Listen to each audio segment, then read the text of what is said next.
मैं doctor Atul Kumar Bhatnagar, department of chemistry, SRLS government PG college Kaladera से आज के इस ई लेक्चर में आप सबका स्वागत करता हूं। ये ई लेक्चर बीएससी के सभी स्टूडेंट्स के काम का है, क्योंकि इसमें अपन रिएक्शन मैकेनिज्म डिस्कस करेंगे। तो मैं कोई क्लास स्पेसिफाई नहीं कर रहा हूँ इस वीडियो में, सभी के लिए है। फर्स्ट ईयर के लिए तो है ही, क्योंकि उनके तो कोर्स में है। सेकेंड ईयर थर्ड ईयर वालों को भी रिएक्शन मैकेनिज्म की जरूरत पड़ती है, इसलिए मैंने इसका टाइटल में स्टूडेंट्स फॉर बीएससी ही लिखा है। आज का टॉपिक है electrophilic addition reaction mechanism, electron स्नेही योगात्मक अभिक्रिया विधि। अपन ने जो पहला लेक्चर किया टाइप ऑफ रिएक्शन, उसमें कई प्रकार की अभिक्रियाएं की। सबसे पहला वर्गीकरण था योगात्मक अभिक्रिया विधि का, और योगात्मक अभिक्रिया विधि में सबसे पहली रिएक्शन अपन ले रहे हैं इलेक्ट्रॉन स्नेही योगात्मक अभिक्रियाएं। तो कौन सी अभिक्रियाएं हैं जो इलेक्ट्रॉन स्नेही योगात्मक अभिक्रियाएं कहलाएंगी? सबसे पहले तो ये चीज जानना जरूरी है। जब कोई योगात्मक अभिक्रिया होगी तो एक असंतृप्त यौगिक होना जरूरी है। असंतृप्त यौगिक की क्रिया किसी दूसरे क्रिया कारक से होगी। दूसरा क्रिया कारक दो भागों में विभक्त होगा, टूटेगा, उसका सिग्मा बॉन्ड टूटेगा और एक इलेक्ट्रोफाइल बनेगा, एक न्यूक्लियोफाइल बनेगा। अब यदि अभिक्रिया योगात्मक अभिक्रिया इलेक्ट्रोफाइल आरंभ करता है तो अपन कहेंगे इलेक्ट्रॉन स्नेही योगात्मक अभिक्रिया है। और यदि अभिक्रिया की कंडीशंस ऐसी हैं कि इलेक्ट्रोफाइल के बजाय नाभिक स्नेही न्यूक्लियोफाइल अभिक्रिया शुरू करता है तो अपन कहते हैं न्यूक्लियोफिलिक एडिशन रिएक्शन। ये तो बेसिक अंतर है। अब इलेक्ट्रोफिलिक एडिशन रिएक्शन कौन सी हैं और उनकी क्रियाविधि किस प्रकार से होगी, उसका अपन यहाँ पे डिस्कशन करेंगे। सबसे पहली चीज तो यह है कि जो असंतृप्त यौगिक है उसकी अभिक्रिया, असंतृप्त यौगिक कौन सा है? Alkene, CH2 double bond CH2 सबसे छोटा एल्कीन है। अभिक्रिया समझने के लिए इसी को अपन उदाहरण लेंगे। CH2 डबल बॉन्ड CH2 की रिएक्शन जब क्लोरीन से करवाई जाती है और उत्प्रेरक के रूप में AlCl3 FeCl3 काम में लेते हैं, तो अभिक्रिया में उत्पाद क्या बनेगा? 1,2 डाइक्लोरो। एक क्लोरीन एक एटम से जुड़ी, दूसरी क्लोरीन दूसरे एटम से जुड़ी। ये जो पाई बॉन्ड था, ये वाला जो पाई बॉन्ड है, ये टूट गया और ये दो सिग्मा बॉन्ड्स में बन गया। एक सिग्मा बॉन्ड ये बन गया और दूसरा सिग्मा बॉन्ड ये बन गया। तो एक पाई बॉन्ड का टूटना हुआ अभिक्रिया में, दो सिग्मा बॉन्ड बने, क्लोरीन से रिएक्शन की, एल्कीन की, AlCl3 और FeCl3 उत्प्रेरक के रूप में है। तो ये तो अभिक्रिया जो है वो योगात्मक अभिक्रिया है। अब इसे अपन इलेक्ट्रॉन स्नेही योगात्मक कैसे कहेंगे, उसके लिए अपन नेक्स्ट लेते हैं। इसकी विधि, कार्य, जो अभिक्रिया विधि है उसका अपन डिस्कशन करते हैं। जो इलेक्ट्रॉन स्नेही योगात्मक अभिक्रिया या इलेक्ट्रोफिलिक एडिशन रिएक्शन है, दो पदों में होती है। पहले पद को तो कहते हैं प्रथम पद, दूसरा नाम है धीमा पद, और इस पद का एक नाम और है अभिक्रिया गति जांच पद, first step, slow step and rate determining step. और दूसरा पद कहलाता है द्वितीय पद, तीव्र पद, सेकंड स्टेप या फास्ट स्टेप। इन दो भागों में बांटकर पूरी अभिक्रिया विधि का डिस्कशन किया गया है। अब अपन लेते हैं फर्स्ट स्टेप, प्रथम पद, धीमा पद या अभिक्रिया गति जांच पद। इस पद में अभिक्रिया आरंभ होगी। अभिक्रिया में अपन ने AlCl3 उत्प्रेरक लिया है और क्लोरीन एक क्रिया कारक है।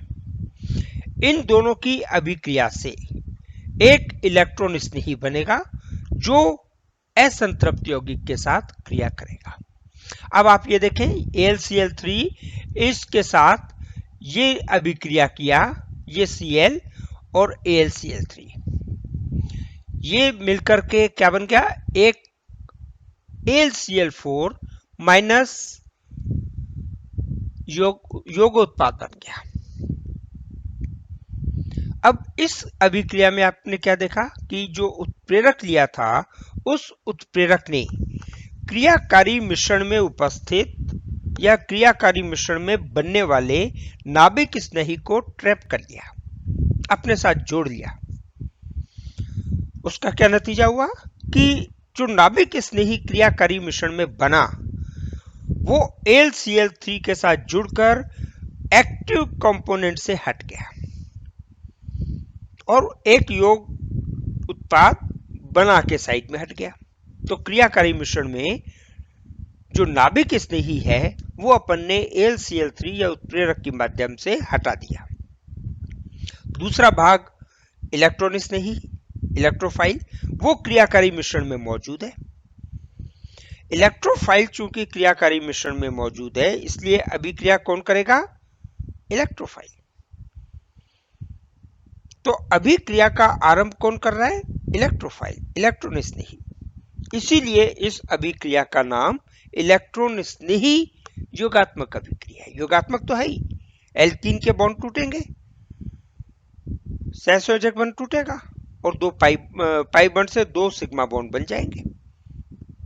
अब इलेक्ट्रॉन स्नेही क्यों कहा, क्योंकि अभिक्रिया का आरंभ इलेक्ट्रॉन स्नेही कर रहा है। कैसे कर रहा है कि ये जो इलेक्ट्रॉन स्नेही बना, ये इलेक्ट्रॉन स्नेही ये क्रिया करता है किसी भी एक कार्बन परमाणु से दोनों में से जो भी निकटतम हो।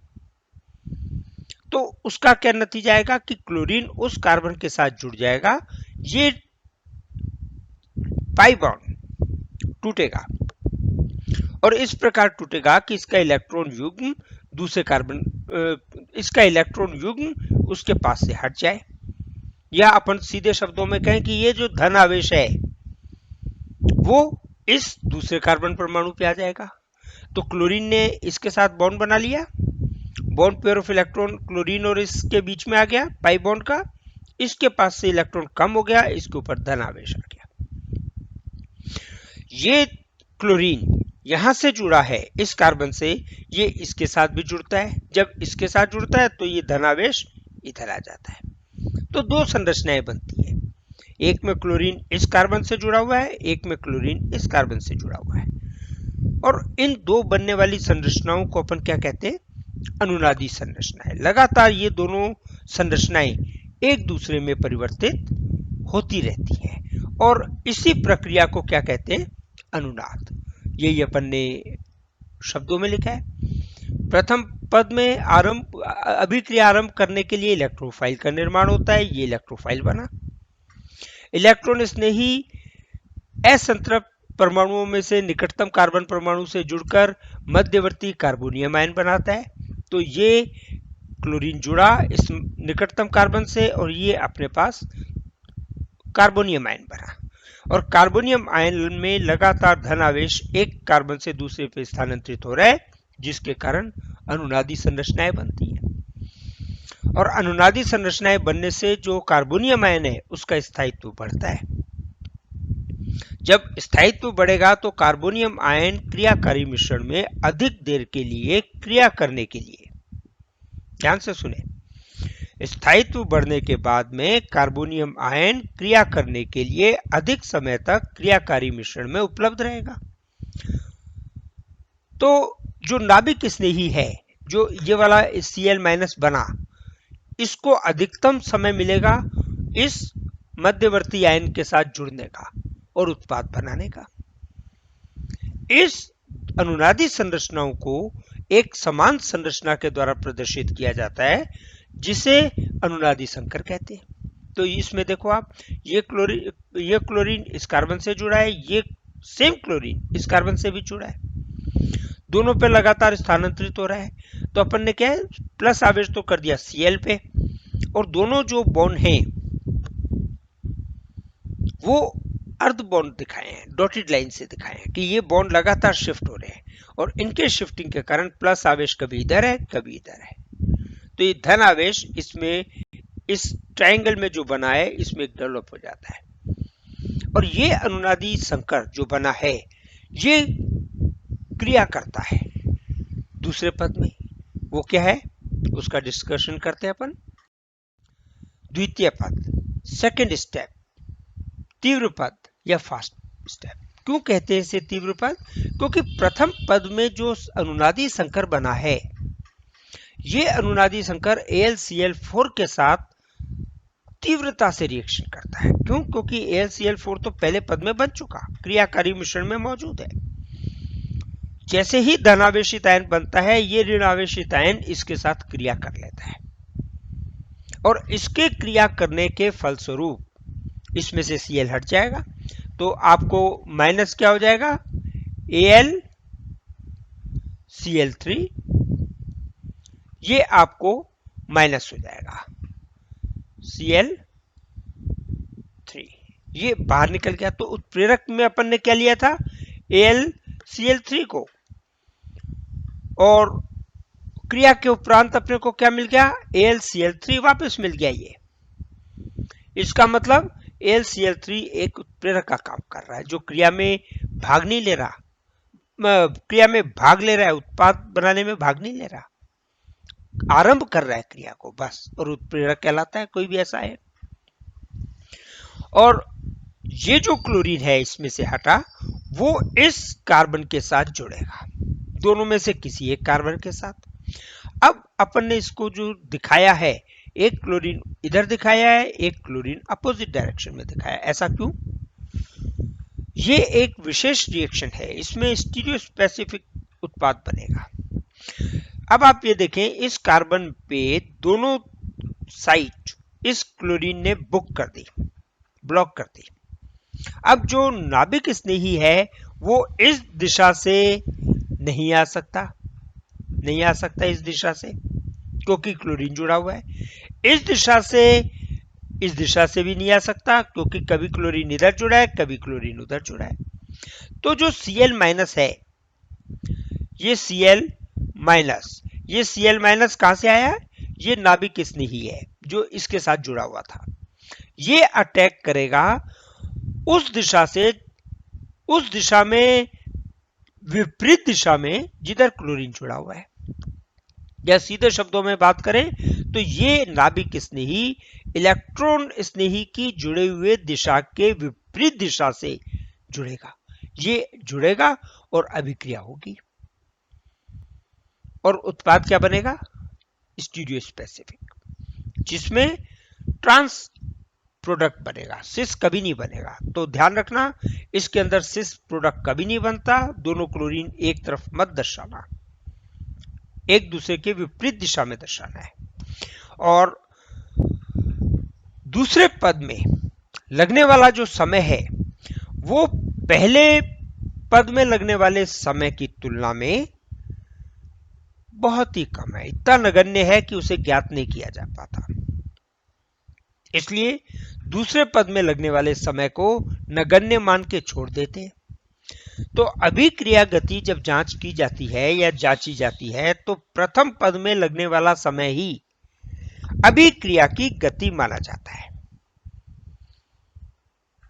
और इसी कारण प्रथम पद को अभिक्रिया गति जांच पद के नाम से भी जाना जाता है। आपसे कई बार पूछ लेते हैं प्रथम पद को अभिक्रिया गति जांच पद क्यों कहते हैं, तो आपको स्पष्ट लिखना है कि द्वितीय पद में लगने वाला समय प्रथम पद में लगने वाले समय की तुलना में नगण्य होता है, इसलिए उस समय को नहीं जोड़ा जाता। प्रथम पद में लगने वाले समय को ही अभिक्रिया की गति माना जाता है, इसीलिए प्रथम पद को अभिक्रिया गति जांच पद भी कहा जाता है। ये आपका क्वेश्चन है जो आपसे पूछा जाता है। टिप्पणी लिखो इलेक्ट्रॉन स्नेही योगात्मक अभिक्रिया पे, तो आपको कंप्लीट देना है। और ये आप समझ लें, अपने शब्दों में भी लिखें, लेकिन चीज यही है, यही लिखना है आपको।